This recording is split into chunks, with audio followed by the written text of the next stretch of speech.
এসেছিলেন।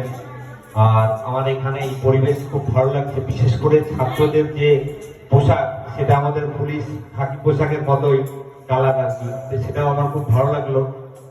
আমি সঞ্চালককে ধন্যবাদ জানাই, তবে সঞ্চালক কিছু প্রশ্ন উত্থাপন করেছেন, সেটা স্বাভাবিক এবং তাকেও ধন্যবাদ জানাই প্রশ্ন করার জন্য।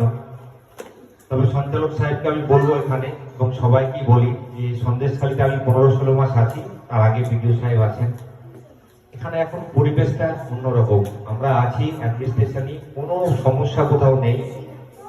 যদি কোনো সমস্যা থাকে আমার কাছে চলে আসবেন, বিডিও সাহেবের অফিসের সমস্যা হলো আমার কাছে চলে আসবেন, আমার পুলিশের কোনো সমস্যা হলো বিডিও সাহেবের কাছে চলে যাবেন।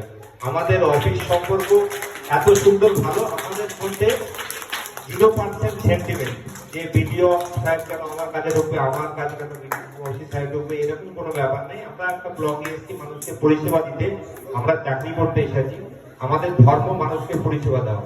সেটা আমরা দুজনের মধ্যে এত সুন্দর আমাদের লিয়াজ আছে, সেই পরিবেশে পরিষেবা আমরা সন্দেশকারী মানুষকে ম্যাক্সিমামটা দিতে পেরেছি। আমাদের যদি কোথাও কোনো প্রবলেম বা অসুবিধা থাকে সাধারণ মানুষের বা কারো, আমাদেরকে নক করবেন, আমরা আবার চেষ্টা করবো তার সমাধান করার। এবার বলি যে আজকে যে মহতী অনুষ্ঠান মহারাজ যে আয়োজন করেছেন, তার জন্য মহারাজ